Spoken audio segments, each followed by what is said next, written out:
but I'm ready. I'm good. I'm at time that is. Can you do 30? Yeah. 40?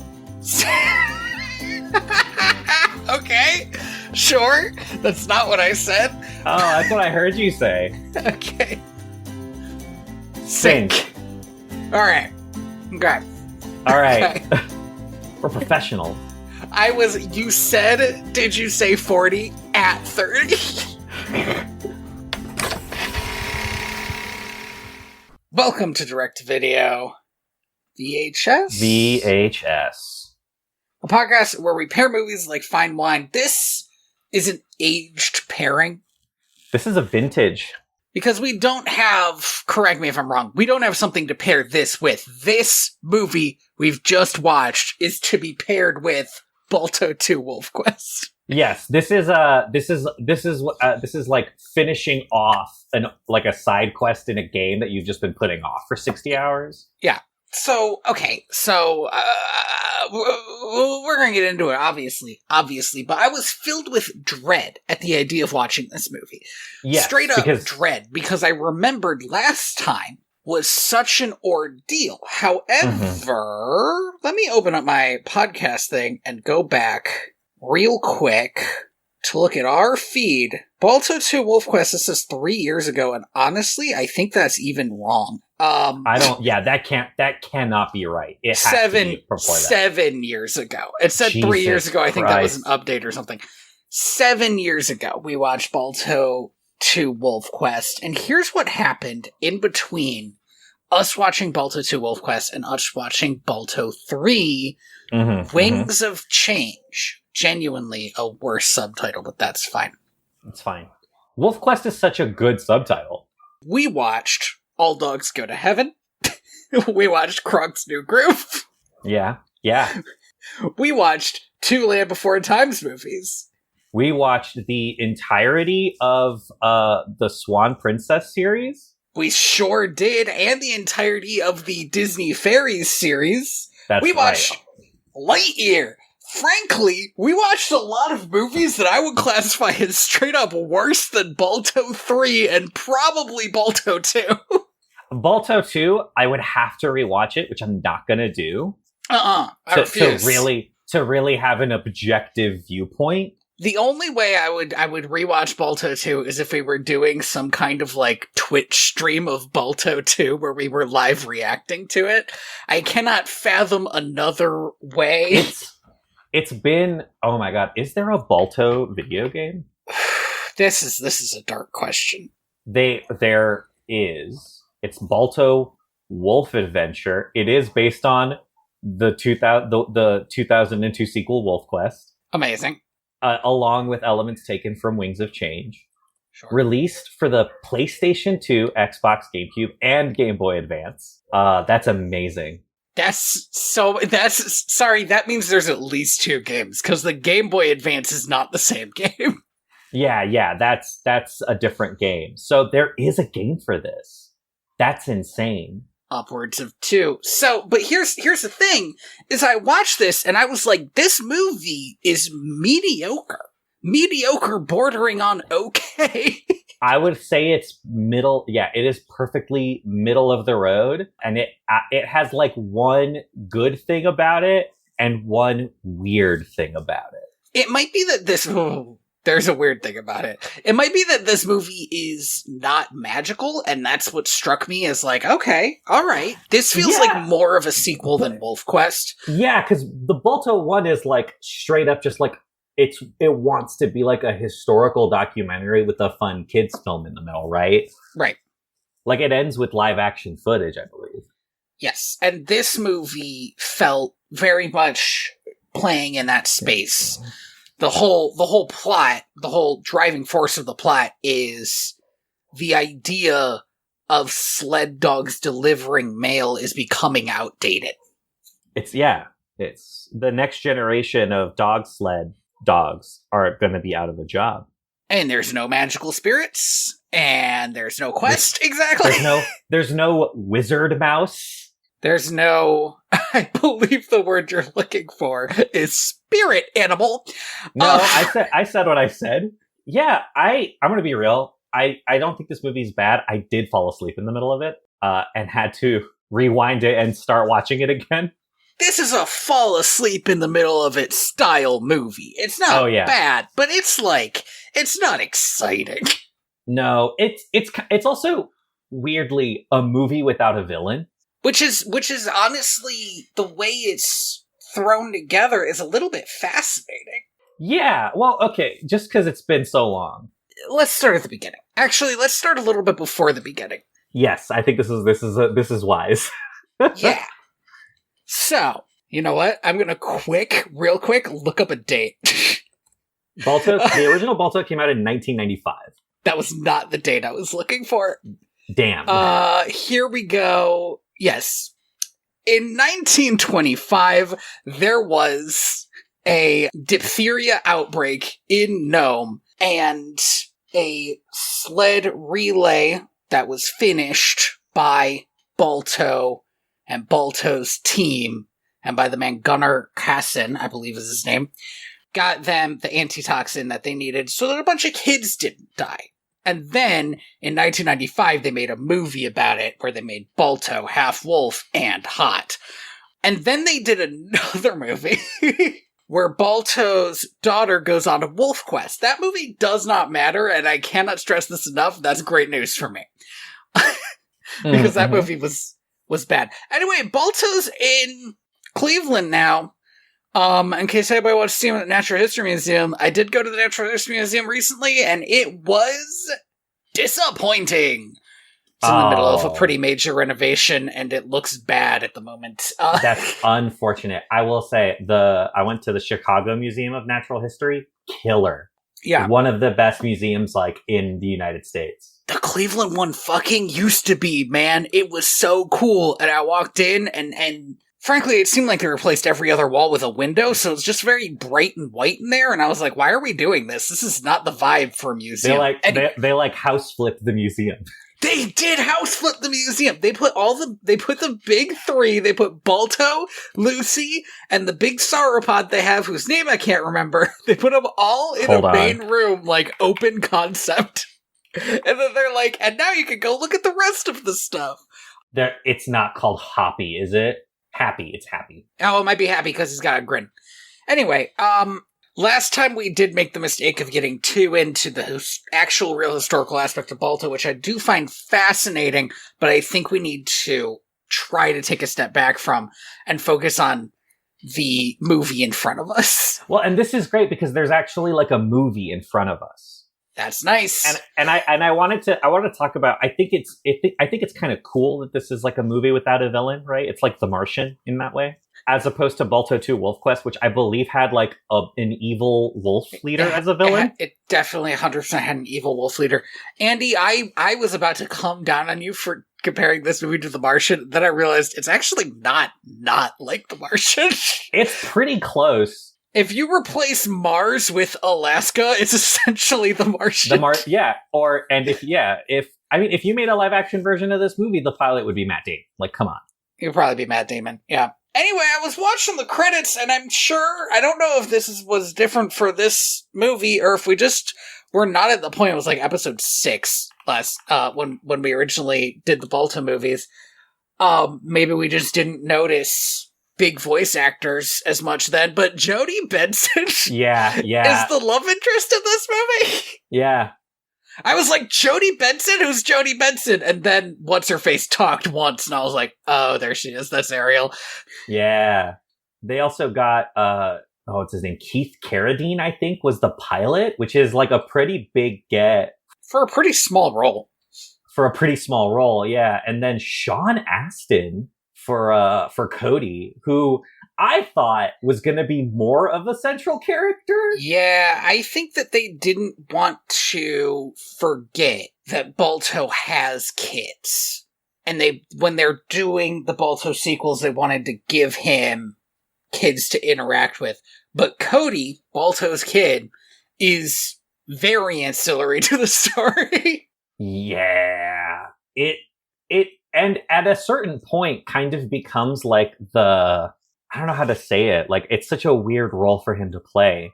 He becomes the the leader of the misguided youths, I guess. Yeah, he's like dissenting against his dad. His dad has like, I think that Balto might be, and this is gonna be a weird thing to say. I think Balto might be clinically depressed. So he goes on this long speech to his girlfriend/wife about how he wishes he could be free again. My guy. He says, no, he doesn't even say again. He just says he would be free. And I was like, you worked so hard to get any semblance of responsibility. And you have so little responsibility now. You are free. You're like the freest a person could be. You sleep on the remains of a boat. Like, you have no owner. You could just leave. And the town would be like, well, I guess Balto's gone now. And all of his kids are grown. He has freedom. The only person he'd be leaving is his wife, Jodie Benson. I disliked the use of the word freedom because what he wants to do is fly, which is fine.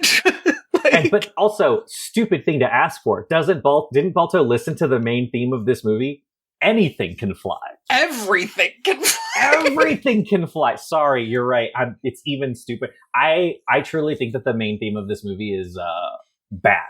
It's way too bad. One of my earliest notes is this song will not end because it also sticks around way longer than you expect it to. This song is like 4 minutes long, and they get it, and they hit you again with it for the end credits, like a slasher villain. I was like, oh. Well, I'll tell you what, I didn't keep listening after the end came up. I was like, they can keep singing, I'm not going to hear it. I always stick around for a little bit because once the fancy credits are over. Well, no. Once the fancy credits are over and the like black screen credits are playing, I always wait a little bit because I want to know if they're going to hit me with like another theme song. You know, like The Emperor's New Groove hits you with a song by Sting. Well, I feel like we've definitely talked about why that happened. Yes, but like it's still weird, even if you know why. It's totally odd, you know. And most songs will hit you with just like generic '90s like alt rock trash. So I always stick around just in case. But no, this main theme lasts a good chunk of the way through those credits. It's so long. So this main theme's playing. We get a bunch of like essentially establishing shots. Balto's staring into the sun like a fucking asshole. And also like making faces at his wife that I truly don't know how to comprehend. Like, yeah, and she's like, "Why are we up here again, man?" And he's like, "No, it's so cool. It's so cool." Babe, it's Black Friday. It's Black Friday. We have to be up this early. It's like the same energy, you know? Yeah. And a plane comes by. He's like, "Look at that. Isn't that great?" And she's like, I mean, yeah, I guess. It's not great. I don't need to be here. Dude, back before we had video games, like, this is what people would do. Yeah. Like, they would just look at, like, moving vehicles and be like, wow, would you look at that? A boat. A boat. Let's everybody wave at the boat. Let's wave at that boat. So, then we meet our two joke characters. Do we? Oh, we might. The two polar bears, right? No, not those joke characters. Those are established joke characters. No, I'm talking about the dog that eats all the food and the other dog that has definitely diagnosable anxiety. Oh, God, Jesus Christ. I forgot about these two. They're not important. I only made note because Mel, who works at the do they have post office, Mel is like, "Oh, the mail's late. What if they fell down a cliff? What if an avalanche happened? What if they got attacked by a bear?" And the only reason I made note of it is because it's a callback to everything that happens to Balto, which is too much, frankly, in one movie. And then, I mean, this is essentially their only scene. They're kind of a Greek chorus, but they don't matter. And then we meet Cody, who is the new hotness on the sled team. He's very excited. He's like, we got to get the mail in. He's the guy from Andor. Okay, I believe you. I have not seen Andor. I've heard it's good, but dog, dude, it pains me. It pains me in my very soul that I have not watched any Star Wars thing since the last movie except for Andor, and nobody else in my life has watched it. I've heard it's very good, but honestly, I'm so burnt out on Star Wars. I understand, and I guess I'm not because I was like, I made my peace, but like, I don't know, man, it's good. So I just wanted to mention that Patrick Star is here. Yes, Patrick Star is here as, I believe, Boris? I did not pick up his name. That was Patrick for me. It's such a good thing that he got a recurring character because this man has one voice and I'll hear him in movies sometimes and it will tear me out of the movie. It is almost tragic, but then it's like that guy has to be making bank. He got his own show. No, it's fine. It's fine. It's just like, in the 90s, he would be in stuff and it would not be SpongeBob and it would be weird. Tom Kenny can voice stuff. Yes, correct. Like, he has different voices. This guy, all of his voices are the Patrick voice. And so it's weird when this dog shows up and it's just all Patrick. I hear is Patrick talking about a panty raid. My nail hurts. It's exactly like that. Yeah. No, Boris is the name of the goose, of the Russian goose. Oh yeah, Boris is the name of the goose. Come on, he was one of our favorites in the original His name is movie. Ralph in this. Ralph. In this. I refuse to believe that any of these characters were ever named. Yeah, so Cody definitely is because it's short for Kodiak. His mom yells it at him, and that's how you know he's in trouble. That was funny. Yeah, yes, that was the most "you're my son" moment this movie ever had. Yeah. She's like, Kodiak, what are you doing here? Anyway. So why aren't you with your father? They bring the mail in. He forgot to take out the trash. They bring the mail in, and they're late. And this plane gets here. And it turns out that this bush pilot is gonna offer to fly the mail because he thinks it's such a great idea. And yada, yada, yada, they're gonna do a race for it. Now, meanwhile... Mm-hmm. Yeah. The sexiest goose you've ever seen. I need to talk about this character, Stella. All of my early notes are like, I hate this sexy goose. I don't like that they're trying to make this goose so fucking sexy. It's so weird. And fuck it, she's a fun character. I'm very annoyed by her as a character because I feel like she's not quite enough of a character to work as well as I feel like she actually does. Part of it might be that I just kind of like the archetype of like a femme fatale character who it turns out is kind of a teddy bear who just like really wants to be appreciated and loved and gets like, she's essentially Meg from Hercules. Yeah, she's just tired. She's just tired of the like dating game, and she just wants to find like a good dude. But also, she has boobs. Dude, it's crazy. She changes color halfway through the movie. She does. Sorry. She gets kind of purple. She gets kind of purple and then like stops being purple. It's very odd. I don't know what happened there. I think it's supposed to be because it's nighttime. Yeah, I don't know. Yeah. She has. They're not like boobs. It's a little bit like what Stitch's girlfriend has, except more defined. And I was like, it's weird that you went to the trouble. They even went through the trouble of making her like sway them around when she's hitting on Boris. All right, she has a whole ass dance number where she hits on him, and it's like very Jessica Rabbit. It is very Jessica Rabbit. I need to give props to my man Kevin Burrows, who left a 2-star review 2 years ago on IMDb. Oh yeah, let's hear it, Kev. What you got for us? We loved the first 2 movies. Open quotes, especially the original. Close quotes. It was one of our favorites as kids. This one is pretty provocative for a children's movie, though. Our girls are 3 and 6. There were a few parts with the female goose that were sexual / not subtle at all, and she kept calling him Big Boy, which was just too much. Plus, the songs aren't all that great. 4 out of 10. Fair. That last bit is fair. I need to stress that it is a 2 out of 5 star review, And my man still felt the need to put 4 out of 10 at the end of it, just in case you didn't know. Beautiful. I wasn't that offended by this character. I felt like she won me over. But I do have a problem with characters who are introduced just to be sexy, you know? Yeah. It's crazy to me that this is the third time. No, you're right, because they did it in Lilo and Stitch, whatever that movie was called.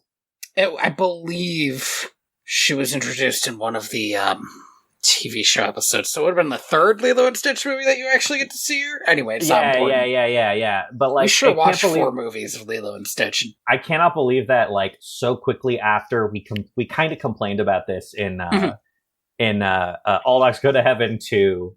Oh yeah, that it happened again, and I think you're right. They do this thing with these female like characters where they just like give them like fur cleave.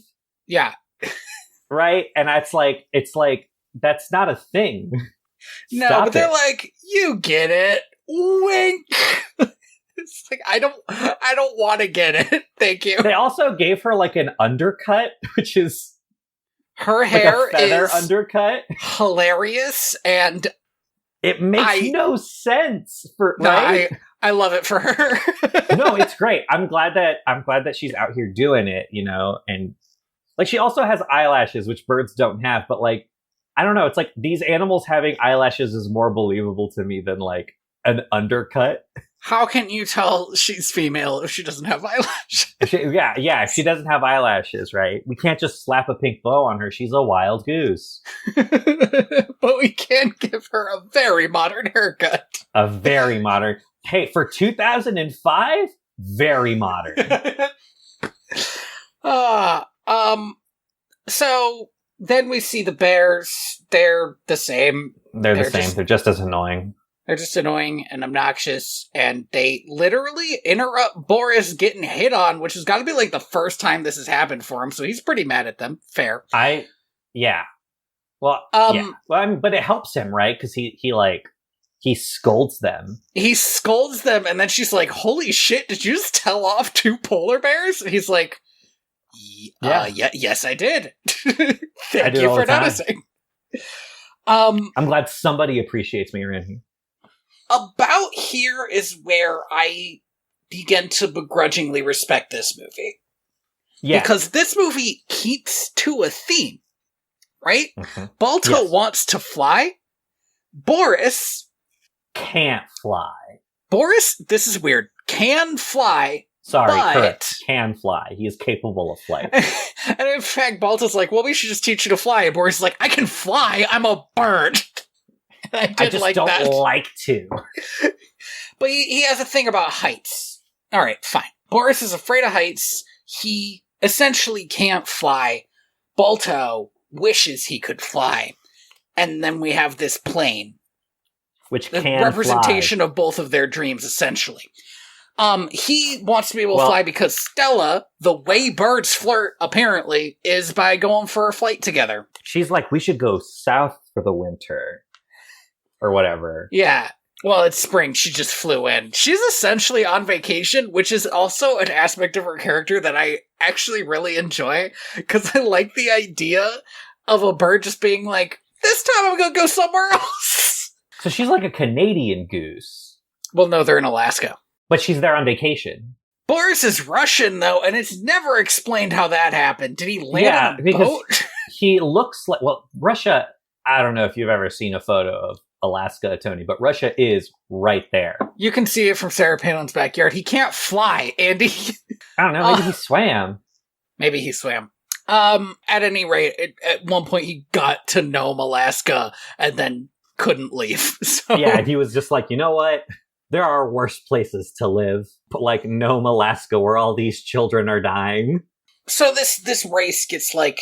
officially announced. Sorry, we do need to go back a little bit because the plane guy's like, I want to deliver letters for the U.S. Postal Service. This was back at a time when you could walk in and just ask for a job and they'd give it to you. Dude, the idea that I could just take my semi to a Walmart and go, I would like to deliver your fruit for you with my personal truck.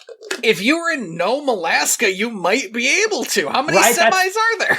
That's what I'm saying is, you know, there were simpler times. So this guy shows up with his own personal plane. He's like, I want to deliver letters for you guys. I'm going to do it way faster. And the U.S. mail guy's like, well, golly gee, how can I say no to that? And here's how. He's literally going to put like half a dozen people out of a job. Yeah. Now, you could say, sure, half a dozen people are out of a job, but not having to like keep up with the dog sled stuff is going to be better in the long run. And it might be. Yeah. I mean, they sure don't use dog sleds for delivering mail anymore. Yeah, it literally kills the dogs. I know that this is like a fantasy cartoon world where that's not true, but like, you know, I'm pretty sure a couple of dogs get pretty seriously injured in the first movie. Now the dogs they just do it for fun now. It's fine. Yeah. But the male dogs who earlier in the movie were like, who gives a shit if we're late? This is the easiest job in the world. Well, now they got some competition. What are they going to do? Fire us? Hubris. That's right. So a race is organized between a plane and a sled dog team. And I'm going to be real with you guys. This is exactly what happened in Going Postal. This is exactly what happened in Going Postal, but more to the point. The plane in the movie is a Cruise JNJ, which had a top speed of 75 miles an hour. Oof. Sled dog teams average up to 25 miles an hour. The only reason this guy lost is because he was fucking doing tricks on him. So, I think the idea is... The only way this makes sense to me is the post office wants to know if he can save as much time as he's claiming. And if he can't, maybe they'll just go with the thing that they already know works. Because, yeah, Balto, the team, goes up to Balto and asks for his help because he is the fastest and he's already a proven leader, and all of them respect him because he saved the town. And he says to Jenna, I remembered her name, his wife-ish, he says to her, I'm not faster than a plane. He's like, I cannot do this. Cody's going to be really disappointed when he realizes I'm not a magic flying wolf.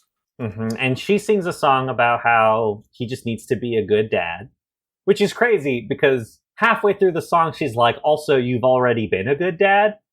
Yeah, the themes of the song are good. I feel like it doesn't really work that well. Cody was an ugly kid, and I feel like this is an important part to highlight.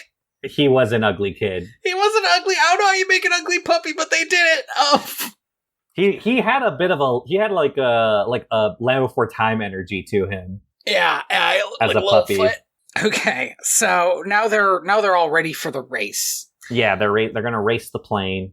While the race is getting set up, Stella finds out that Boris has been lying about his old, essentially, war injury that stops him from flying, and she goes off on him, and he ends up in a series of events that was pretty hard to parse, accidentally stuffed inside a mail bag and thrown put onto on the plane. And she's like, perfect. I appreciate that this happened, and nobody else, no human, no dog, no one saw that. It's crazy because this scene does happen in front of God and everybody. The entire town of Nome and the entire sled dog team. 12 dogs. And they all decide, well, this is a domestic dispute. We're just going to look away.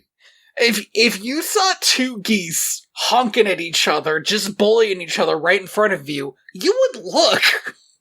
Like, at the very least, you know, this is an interesting thing that's happening. It's very rare, I think, to see the sexiest goose you've ever seen bullying another goose.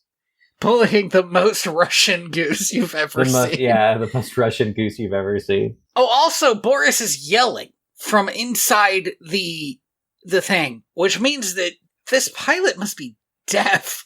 And maybe he is. He flies in this very loud plane.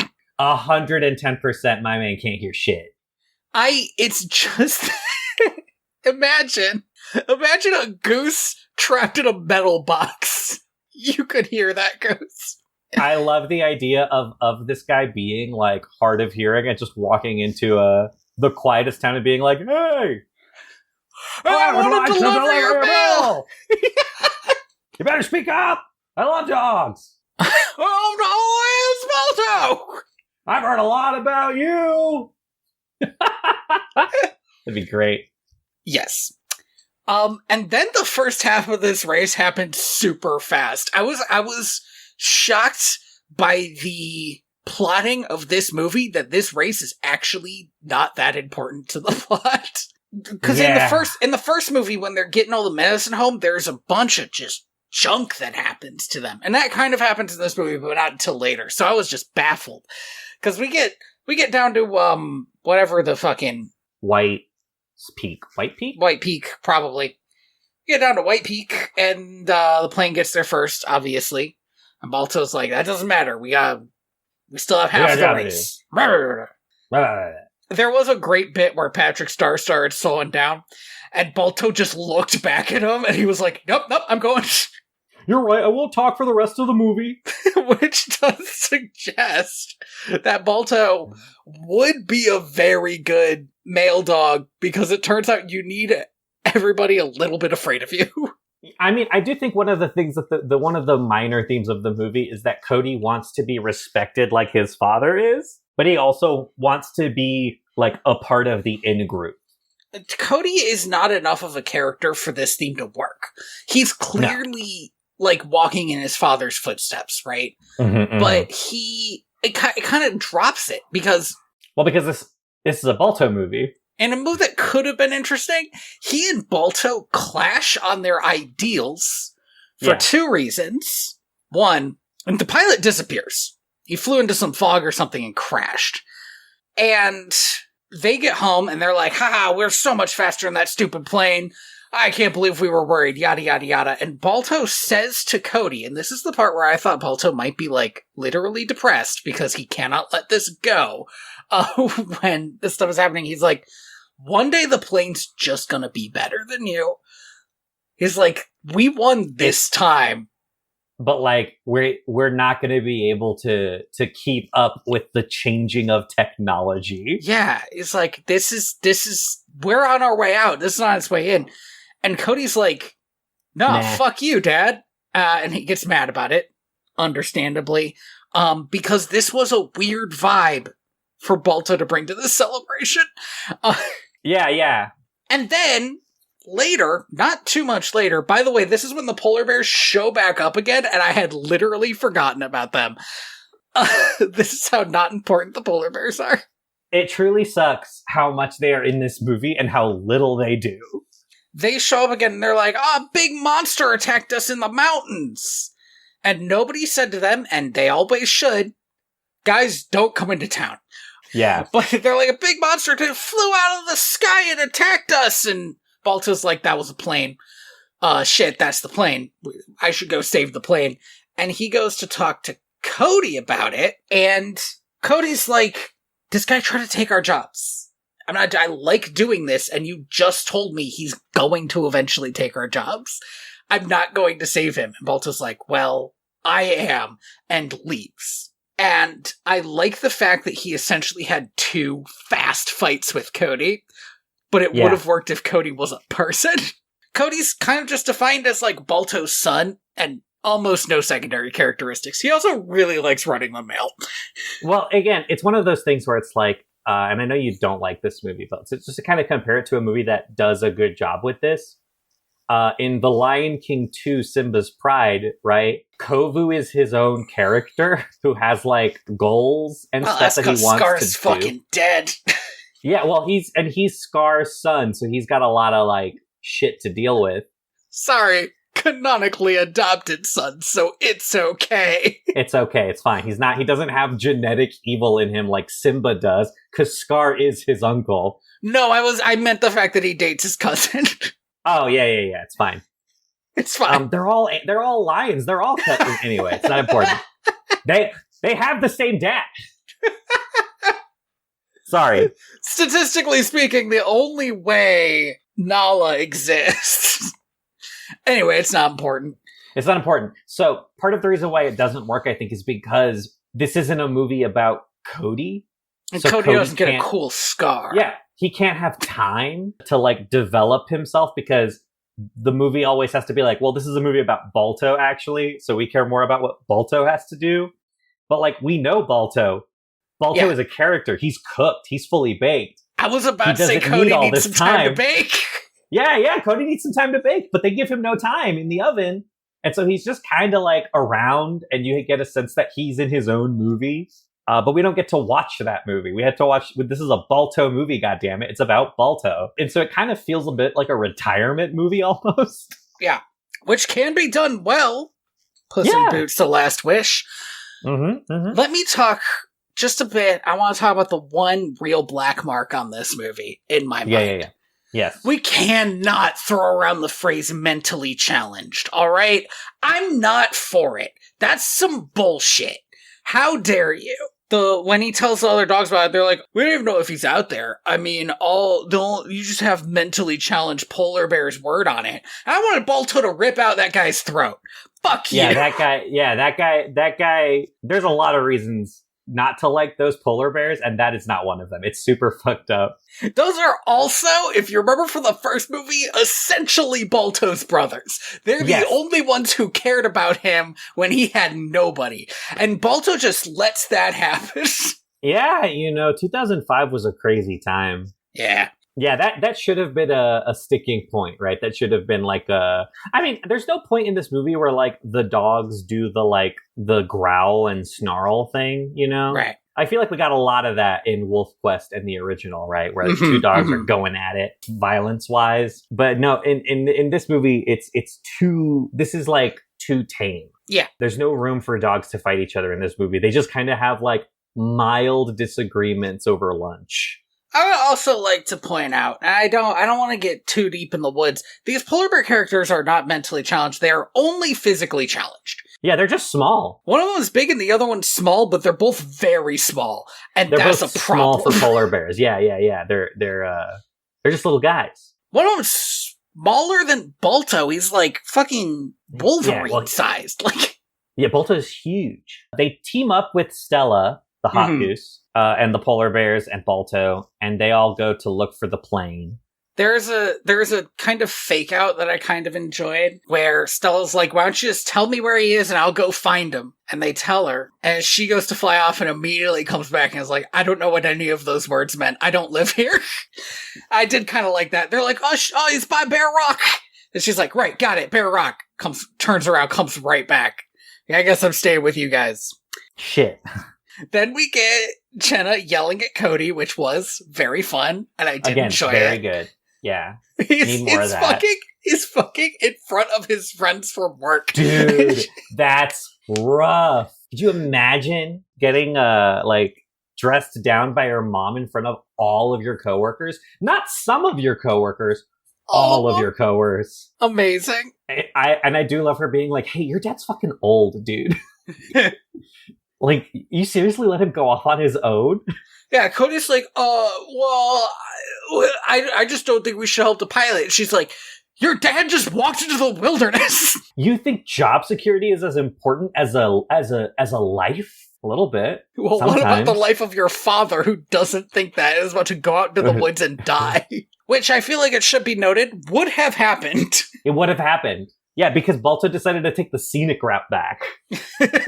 Then we get some shenanigans with the most yakety sax ass musical cue I have ever heard. That's not yakety sax. I have to say, because again, I did fall asleep while watching this movie. So when I woke up, I was like, well, I'm just going to fast forward through it just so I can get back to like where I woke up, because I don't want to waste any time. So did you not hear this fucking music cue? It's wild. Dude, I got to hear this music cue at 1.5 times speed. which meant that it was even more yakety sax than normal. Yeah, absolutely. That's actually the correct speed to watch this. It was wild. I was like, this can't be right. Like, there has to have been a mistake. It feels like they animated this scene and then thought, this is too scary for this movie. And I don't know why they thought that's not that scary a scene. But they thought, this is too scary. We need to, like, make it less scary. And so they were like, got it. Like, it's so weird. We're just gonna throw, like a 1980s cooking show intro into it and hope it kind of comes out in the wash. There's a couple good gags with Stella again. She tries to save one of the bears by having it grab her leg, and she's like, why the hell did I do that? Yeah, I can't carry a bear. I'm a goose. I'm a goose. They escape the shenanigans, and we find out that we are in moose country. If I've learned anything from Brother Bear, it's that moose are chill. Moose are chill, or at the very least, they are going to bring this movie to a grinding halt for no reason. Full asshole. And I think these moose might be infected with that parasite that makes moose go crazy. Oh, yeah. They are like hopped up. Yeah, and they have like one of them just keeps saying, "Are you talking to me?" and essentially nothing else. They only get away because another moose shows up and is like, "Hey, asshole, what are you doing here?" And then they go to Bear Rock, which looks exactly like a bear. Like, much too much like a bear. It doesn't look kind of like a bear. It even has the little claw. They find the plane. They find the pilot, they find Boris. How long has it been? It's very unclear.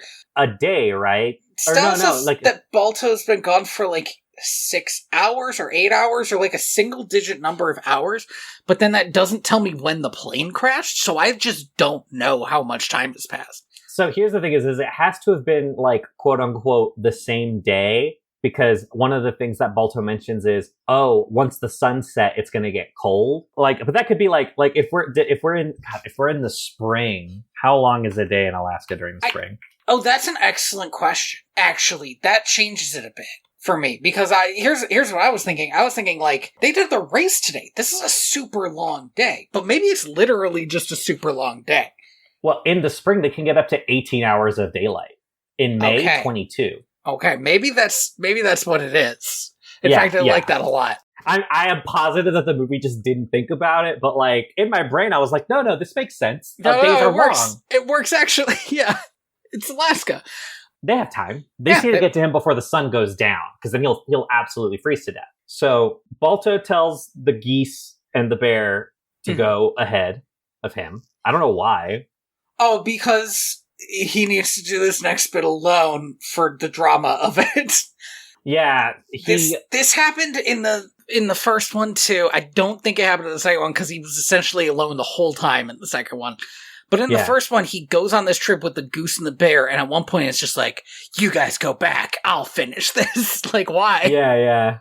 Do you know what might help in this trial is a bear? 2 bears. 2 bears! Then maybe it would have been too hard to explain to the human. Like, maybe he, like... Don't worry about these polar bears. That guy would have just pulled out a gun. How long... by the way, we keep calling him that guy, and I feel like I need to mention his name here, because this is when I really first took notice of it, and the fact that it is hilarious. Do you know this pilot's name? Is it Duke? It is Duke, which is a dog name That is a very dog name. And what's funny is that the dogs all have human names, and I don't know if they did this on purpose, but I found it funny. Yeah. I don't know if you're legally allowed to name a kid Duke. Probably in America. There has to be, I was going to say, there's no reason you couldn't. Well, it's just that you can't name somebody a title, I don't think, for, like, the legality of titles. Yeah. However, might not, the title Duke, since theoretically it doesn't mean fuck all in America, that might be okay. I think it'd be fine. Or maybe it's just short for something. Dukem. Well, sorry, I just remembered that there was, in fact, an American pianist called Duke Ellington. So no, it's perfectly fine in the U.S. It's a silly-ass name, though. Oh, no, that was his nickname. Duke was his nickname. His first name was Edward. Never mind. I think it might just be a nickname. Apologies to any listeners named Duke, by the way, for how much I'm dunking on this name. It is a dog's name, though. It's like a German Shepherd's name. Yeah. So Duke's got a broken leg, but he manages to use, I think, his windscreen as a sled, and Balto pulls him. He tears off the lid of the mail compartment. That's what he. Okay. Balto almost dies because of the cracking rock, which was they showed that it was going to happen, but it was still a very weird plot point. Like, why didn't you make it melting ice or something? I don't know. Right. Well, they already wasted the waterfall bit. They did waste the waterfall bit. He almost dies, but his son and his team come and save him, get them back home. And then my favorite part happens. The whole sled team comes home dragging this guy. And he's like, Balto and this team saved me. And the musher is like, that's my team. He did not know they were gone. My guy. Did not. This movie does not fix the problem that this series has with not knowing what the relationship between humans and dogs is. Over this, but at one point we do get a fucking like midnight bark scene in this because you have to do it because it's a dog movie. And I do think it's one of the frustrating things that like in 101 Dalmatians, a lot of hay is made about the fact that like they are behaving in ways that would make humans concerned, and humans are concerned about it. Everybody's like, why are you barking? Oh, somebody should close the window, and the dog like pops out of the chimney or something. I seem to recall to continue the bark. That was really funny. That was so good. But like even like the dogs running away, right? Like Pongo and Perdita running away is like the Roger and Elaine. I don't remember that. They're like worried about their missing dogs and their stolen puppies. And in this one, the dogs will do like they fucking do fucking skateboard tricks, like get the midnight howl out. Despite the fact that this is a small town and they could actually just stick their heads out a window and bark. Yeah, we saw how big this town was in the flyover at the beginning of the movie. It's like one street. Yeah, and you're right. It just makes it feel less real in a movie that is trying to be more real than the last one. Mm-hmm. But all in all, I thought that this movie was all right and better than All Dogs Go to Heaven. Yes, 110%. Way better than a lot of our movies. Balto gets to ride in a plane at the end. Yes, he does. And he's like, this is the feeling that I've been wanting to feel my whole life. It's like, dude, you had a wife and kids, man. I don't know. I'd feel a little hurt if I was Jenna. Jenna seems okay with it. She seems kind of over it. She's like, it's good for him to have his, He's been having a midlife crisis for years now. He needs this. Yeah, he needs this. Ever since he realized that he wasn't Wolf Jesus. Right, yeah. When he gave up on his wolf quest because his daughter was Wolf Jesus. And this really was the Wings of Change. I guess it really was. Bad name. I stand by that. That's a terrible name. It really is. I don't know what else you could have called it. Balto 3 Plane Quest. Plane Quest. They're all just quests. Balto 3 Mail Run. Balto 4 Wolf of Destiny. Wolf Destiny, excuse me. Wolf Destiny. Not of Destiny. Wolf Destiny. Thank you for listening to Direct Video VHS. I have been your host, Tony Robusto. I have been your host, Andy Reyes. You can find me on Blue Sky at inspiredbytrueevents.org. That's my handle now. And on the website, same name. Wow. It only works if you have the website. It's cool as hell, and I like it. That's awesome. You can find me on Blue Sky as well at royalty-valens and on YouTube at Ethical Games Journalism. How ethical is that journalism? I think that the fact that we're taking our time lets you know how ethical we are. The longer the time you spend between projects, the more ethical it is. Everybody knows this. Yep. But also, we've had a crazy year. I just activated my Windows this month, which has been part of the problem. I have to say. Okay, you can mail us at directto.video, or you can leave us a review on iTunes or Spotify, or check out our YouTube channel. And finally, thank you to Scott Buckley for Homeward, which should be playing very soon, unless we get into another long conversation about Thanksgiving movies. I don't think it's going to happen. I think we found out that there are, in fact, no Thanksgiving movies. No real Thanksgiving movies. There's Alice's Restaurant, and there's Planes, Trains, and Automobiles. And, like, I don't know if those really fit the theme of what we're going for here. So what are we doing next time? Do you want to say next one's Christmas? It's Christmas. At Christmas. It's Christmas. I'm looking at my watch, and all my watch says is it's Christmas. You need a new watch. I went to a broken... This broken watch is only right once out of every 365 days. Yeah. Listen, I went to the store the other day, and they were playing Michael Bublé music. So, like, we're in it, you know? Mm-hmm. The Christmas has been freed from its shackles. I got to hear Holly Jolly Christmas. The curse is upon us. So we have to pick a Christmas movie. Well, do you want to do Muppet Family Christmas? I mean, why not? It's short, right? It is short. It's like a 60-minute film or something. Yeah, we could do a Muppet Family Christmas, and then we can say goodbye to season 3. I hate this bit because I only remember to do it at the end of the year. At the end season of the year. 3 is a bold. I just found out today that we've been doing this for like 7 years. Well, we're definitely not on season 7. I just started doing this bit a little while ago.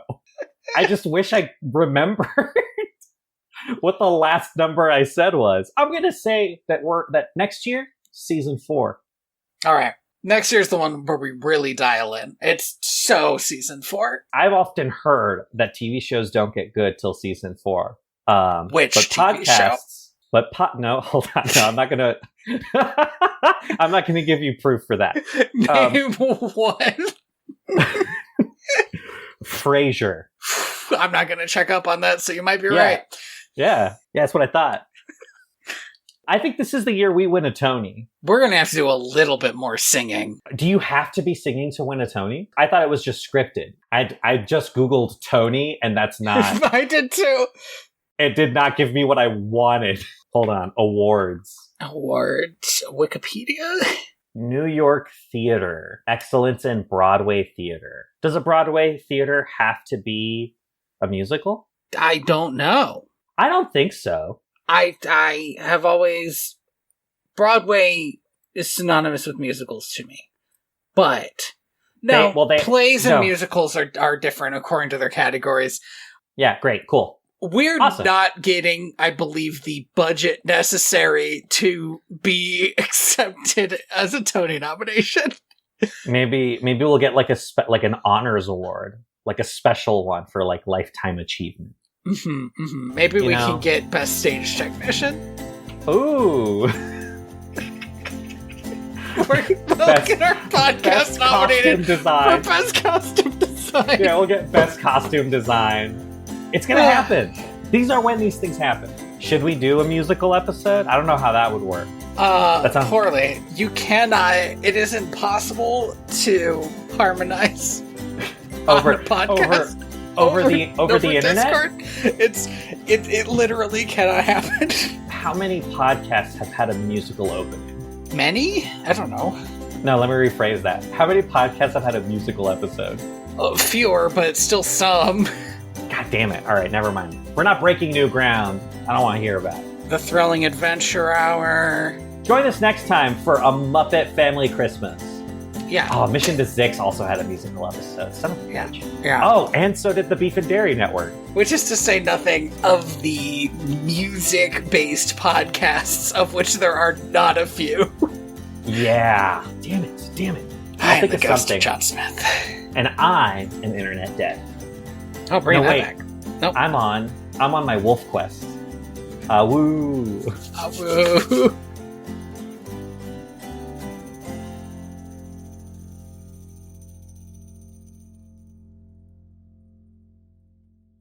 I do want to say also, actually, one of the writers for this movie wrote and produced Dragon Tales. That fits the vibe. Yeah, right. And here's the crazier part, also wrote the first and second movies.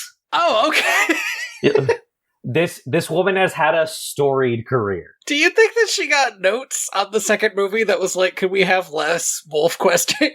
I don't know what happened to make it this, but I want less of it and more just dog adventures. Can we just go back to that? Like normal dog adventures? Hey, I can't help but notice that he didn't pull a single sled in this movie. We need to fix this. Yeah, like, that's his whole thing. It's literally his whole thing.